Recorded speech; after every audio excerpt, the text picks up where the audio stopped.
Okay, we are now on to an overview of the Old Testament. All the things you probably already knew, and a few things you didn't. So, as I mentioned in the overview of the entire Bible, there are four movements or um, like big bracket time frames. And I'm going to probably break this up into 3 or 4 videos. I'm not sure yet. It's just going to depend on how many, how long these are.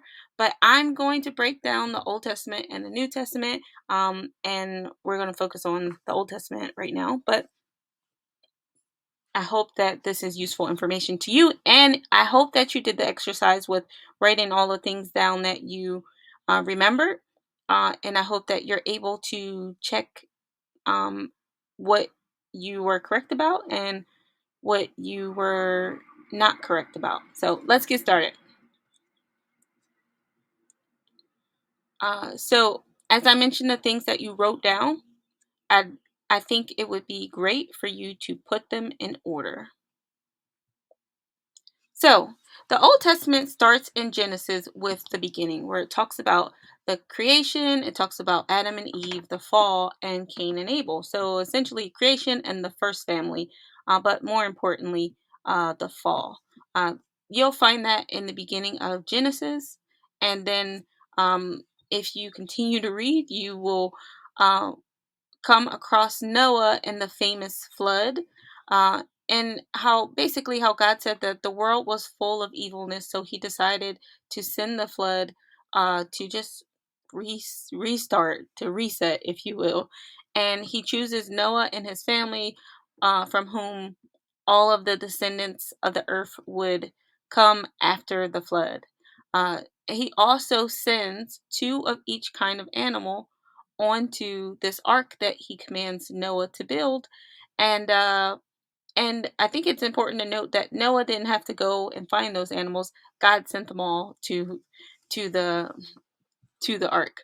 So then the flood happens. It rains for 40 days and 40 nights. And then after the water subside, so it rains and then they have to wait for the water to subside.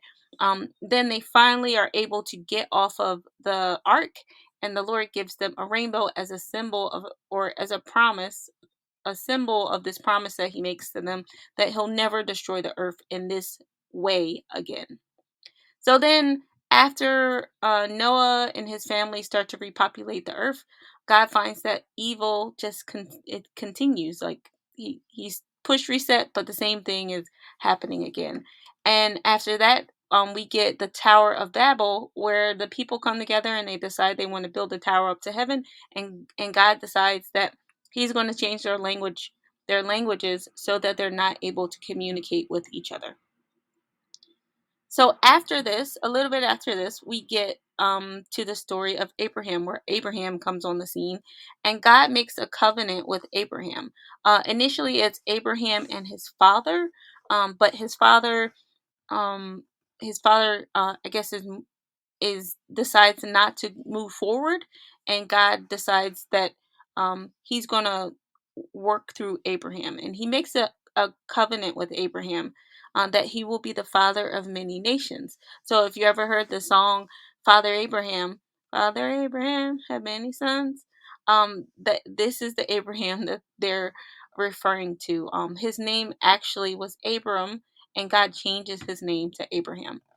So Abraham and his wife Sarah, who is initially Sarai, and God changes her name to Sarah. Um, she that God promises them a son, and they get to this point where they kind of get impatient and they decide to help, quote unquote, help God out, um, and decide to that Abraham can have a child through Sarah's maidservant. So then they have Ishmael.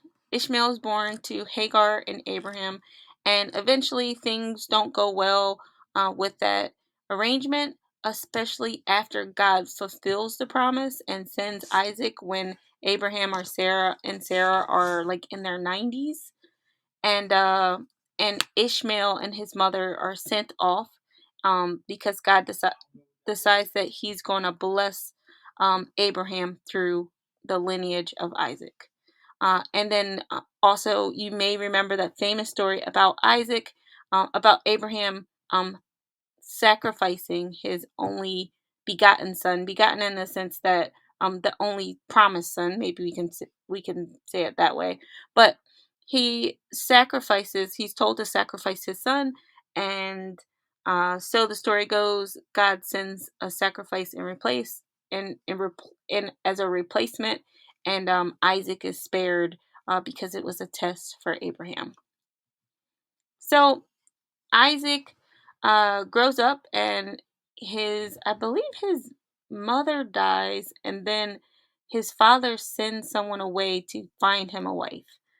He marries Rebecca, and then he and Rebecca have Jacob and Esau, or Esau and Jacob, I should say, because Esau is born first, and then Jacob is born second.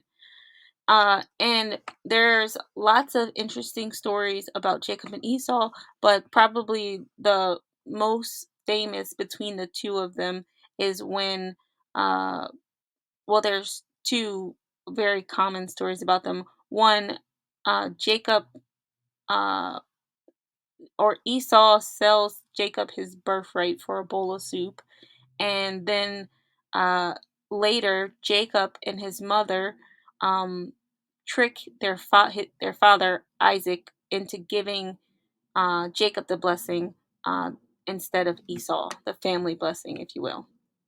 So after this, Jacob runs away.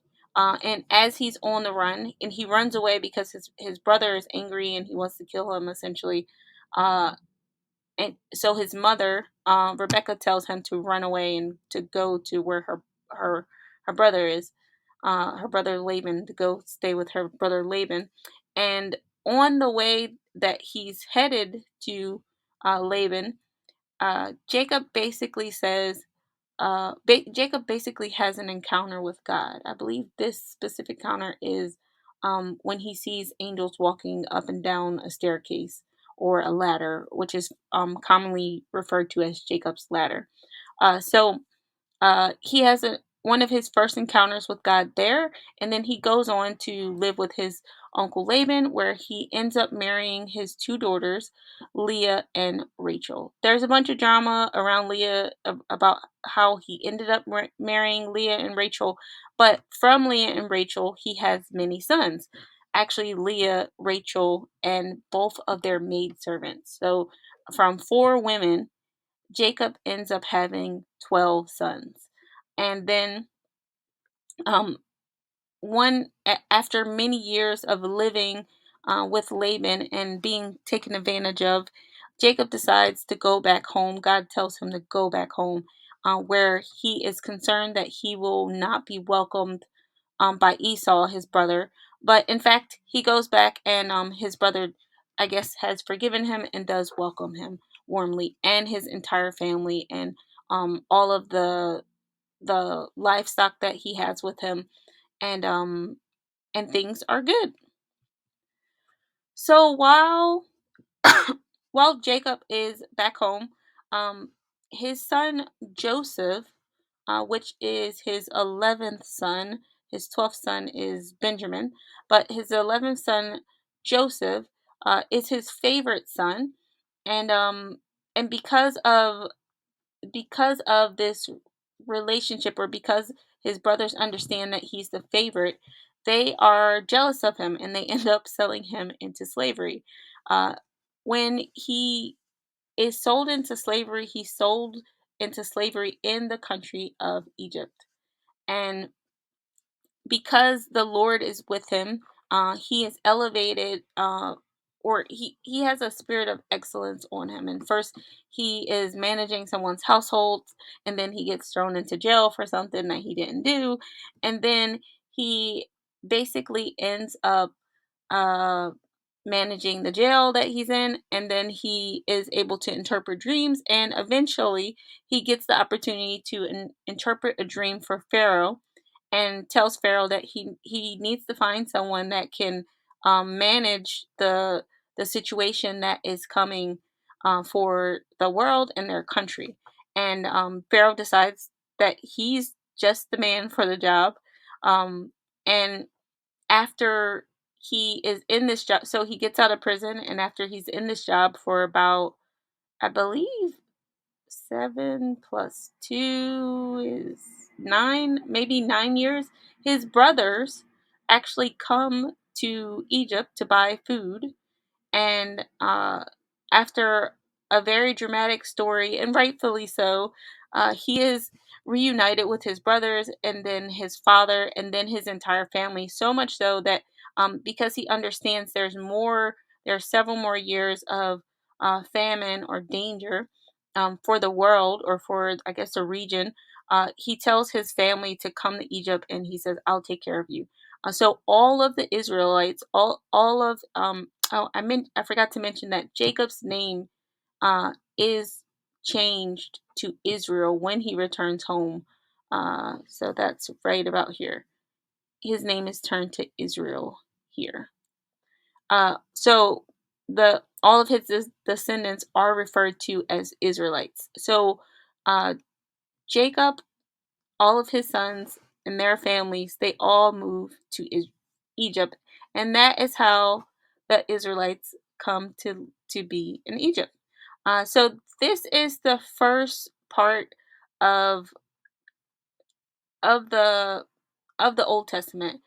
If you understand this part, then it's essentially laying the foundation for all of the rest of the Old Testament and subsequently the New Testament. So we're gonna pause here and break this video up into another one, or start another video to start explaining how the Israelites came out of Egypt.